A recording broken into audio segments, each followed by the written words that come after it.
the sexiest topic ever, which is tax. And it is very, very relevant with respect to HR, since we do know that as HR practitioners, you guys are the frontliners for the employees, right? And in the event that there are certain tax impositions, rather than talk to finance or accounting, usually the employees talk to you, right? And it can be problematic at times, especially if you don't exactly know how the best way to put things are.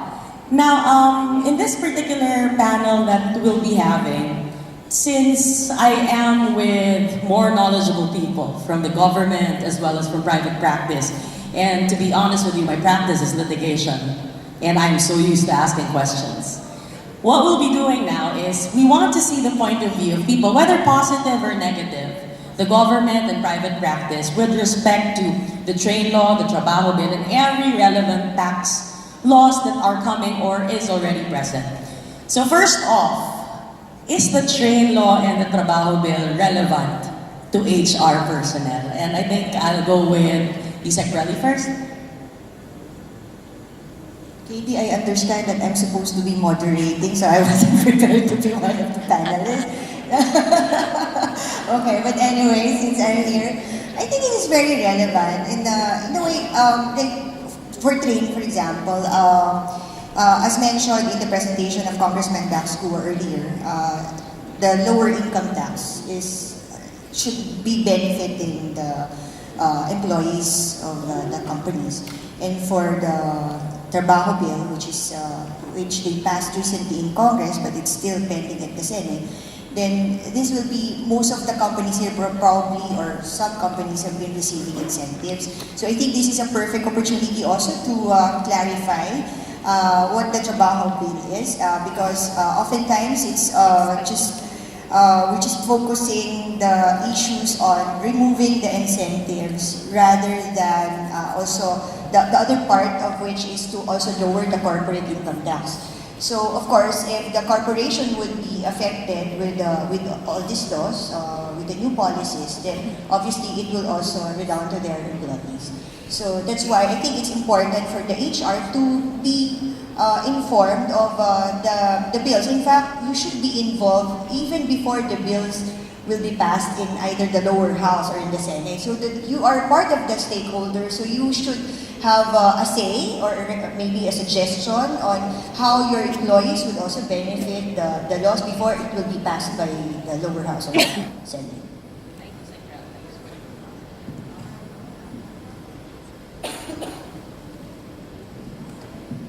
Thanks, Isaac Rally. So now the HR people, you heard what she said. You have to be up to date. We can't wing everything. And even if at the onset it would seem that it's such a difficult thing to read, there are ways to simplify that. And with the explanation that you gave, it seems easily understandable also. Now we go to Congressman Kua. Part of the features of the trade law is that, if I'm not mistaken, people who earn less than 250,000 are exempt from income tax, right? What do you say to people who would have this comment that you're actually penalizing people who are working harder or who are earning more? Well, that's entirely unfounded, because in this law, people who earn 250 and below, 1,000 and below per year, should now be paying no income taxes. That's number one. Number two, even if you make more than 250,000, your first 250,000 in your income is tax-free also. So it also benefits you. And as we adjusted the entire tax schedule, more people, 99% in fact, of all taxpayers in the personal income tax space are paying less than they paid in the previous system. Only the top 1%, or the richest Filipinos, will now be paying more, because we've also increased the highest bracket from 32 to 35%. So yung mga pinakamayaman, unless you guys, one of you here or some of you own banks, or own a chain of malls, I guess most of you here, or 99% of you here, are now paying less taxes in income taxes if you're paying personal we're income paying less taxes. taxes, but we're paying more. So at least that was clarified because a lot of people would say that, there's only a certain percentage of the population who benefits. But at the same time, if you really look at the exemption that was given, the problem is sometimes we're too centric. We think that we're the only ones who are affected when in fact majority of the Filipino people are actually falling into that bracket who is actually exempted. Now we go to the private sector now. Do you like the train law, Attorney Christine? Well, first, Hannah, my practice is actually trade and investments. So at this point, you can see that from an economic perspective, we have what you call, this is the law about way of answering, what you call the Laffer curve. The Laffer curve means that people will actually pay their taxes if it's lower. So you get the best a rate like 8 to 12%. That's actually the good base rate, and if you make it simpler. So on one hand, it might work or it might work well if you empower the taxpayers so they can pay better. On the other hand, not all, let's say, developing countries have a good tax system as of the moment. So removing incentives might have a chilling effect on investments, but it's all theory right now. But I think it might work if you balance it with other good laws like easy doing business, or with, for example, the government ID system. So it's really a play on how the Train 1, Train 2, Train 3, 4 works with other bills that would improve what easy doing business. So in the private sector, it's both a mixed bag. Now we have when I speak about trade and investments, it's good because they know that there's reforms going on. But of course, those who were granted incentives earlier are worried because some have actually said that we'll pull out our investments. But maybe if you present it the way that will actually simplify the entire thing, maybe don't need to apply for incentives anymore. So in short, the way that you look at it, you shouldn't look at it on a piecemeal basis. You have to look at the entire system in order to find out if it actually works. Attorney Ron, now people are saying that, okay, fine, we pay lower taxes, but the excise taxes went up. Yeah. So in effect, we are taking home more, but we are paying out more. So what's your opinion on that? Is it actually ineffective? Well, I would think it's still effective because at the end of the day, we do not look at one factor, okay? For example, the prices of the fuel. We shouldn't just blame the train for the rising price of the fuel. We also have to consider the price of the world market, the value of the peso in a larger perspective, and also the acts of the private companies sometimes imposing a higher price compared to the rate. But I guess at the end of the day, it's the price for a progressive country, and then we shouldn't be blaming the government for the increase in the price. Again, it's a lot of factors. For example, the inflation. We shouldn't just blame the increase in price on the train law per se. Okay, so let's not just blame the train law for inflation because that's not the only thing that factors into that particular effect. Congressman Kua, under the train law, it seems that there is an increase with respect to tax on passive income, such as interest on foreign currency deposits, sales and stock transfers. How can we justify people wanting to still do business in the Philippines, for example, despite the fact that there are increases with respect to these matters? Okay, so first I'd like to explain that in the original version of the House version, at least, of Tax Reform 1, train law, there was no such proposal. That came from the Senate panel, and their explanation was that incidents prevailed more on the richer segment of the population.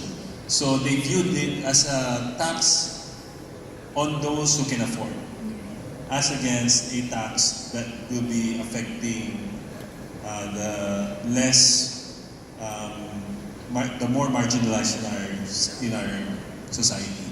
So in that sense, we also harmonize the different taxes on that front so that there will be a uniform application in most areas. So, kumbaga, inayos-ayos din lang, sinimplify, but the net effect for some taxes was a little bit higher. So it was sort of just trying to balance things out and filling in the gaps.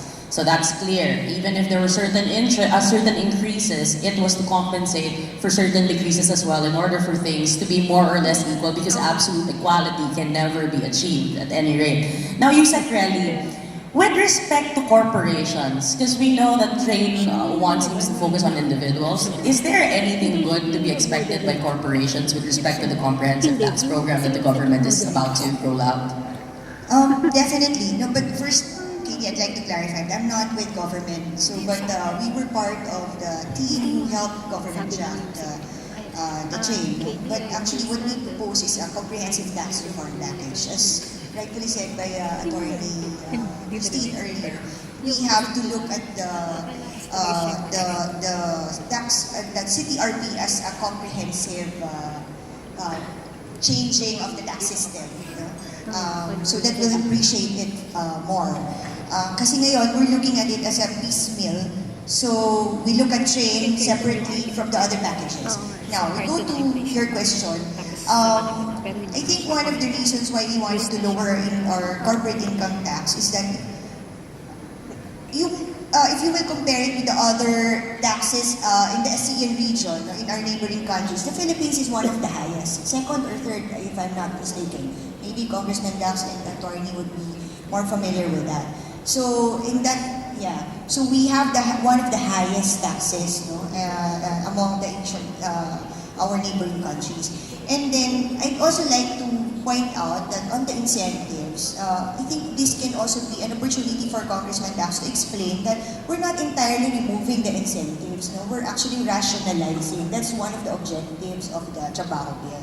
Now, because we always look at the incentives as a marketing tool, but we never look at it as sort of an expenditure also on the government part. No?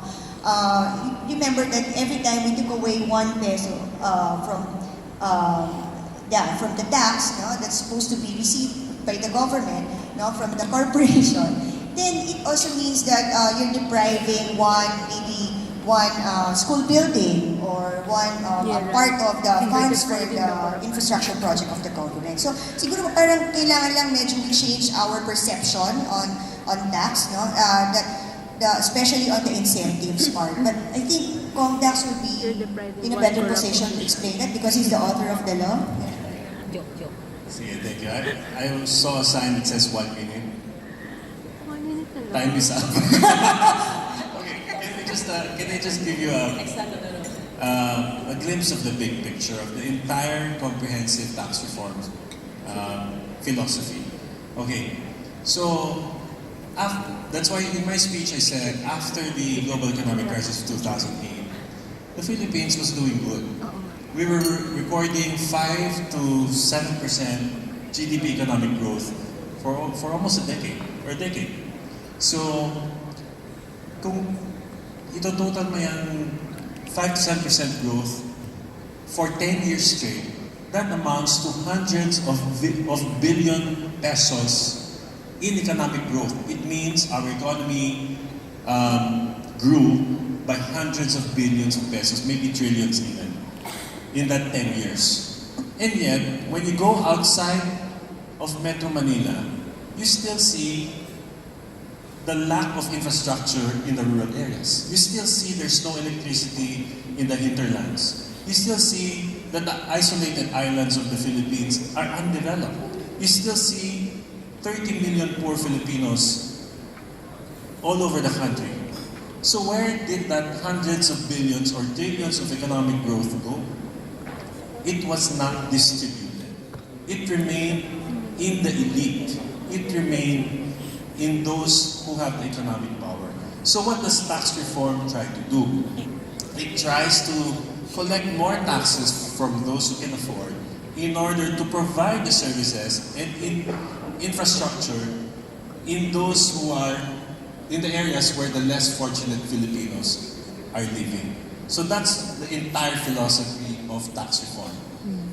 The idea was to lower the income tax rate, which is a mandatory tax, by the way, which we all pay for.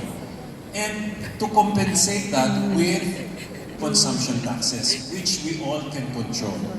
I know that we will argue, but some of those are necessities, like fuel. Okay, let's talk about fuel because it's not really a necessity when we talk about tobacco or a new car or sweetened beverages. So we can all agree on those ideas. But on fuel, yes, it's true. It's a necessity of life. It has a chain reaction, but as the data shows, the top 1% of Filipinos consume as much as the bottom 50% of Filipinos. So therefore, when you impose the tax, it really weighs heavier on the richer segment of our society. So that's the whole philosophy behind tax reform. And my simple and yet request to all those who critic and blame trade for the high prices is to imagine. I ask you to please imagine today without tax reform, wherein you're still paying the higher set of taxes that you are supposed to be paying. And let's lower the fuel taxes by 2 pesos. I would bet that the 2 pesos of the lowering of fuel today is nothing compared to a total increase of 16 pesos. Kasi tumaas ang ating fuel by 16 because of all other factors. And yet, you can only attribute 2 pesos and 50 cents to the tax reform. So if you look at the big picture, and if we didn't have the lowering of personal income tax today, each and every one of us would be in a far worse situation, paying the higher tax and still experiencing high prices today. So, we have to see that the entire intent of the law is to bring about economic justice, to collect a little bit more from those who can afford, and to give more services for those who cannot afford. Thank you so much for that explanation, Congressman Guo. And at least we got to hear it from a person who actually took the time to read and to draft the actual tax reform bill so that it would be better understood by the people who are affected by it, which is basically all of us. Now, our time is up, but to make things more exciting, a last question, and I will call this the lightning round.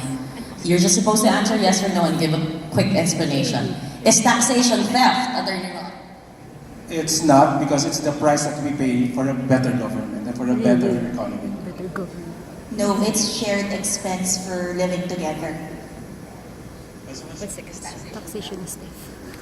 Taxation is Well, you have to look at how it is spent. And that's the answer to your question. Please, Andrea, what can you say about that? I totally agree. And we all have the responsibility, no, to give our contribution for a better Philippines.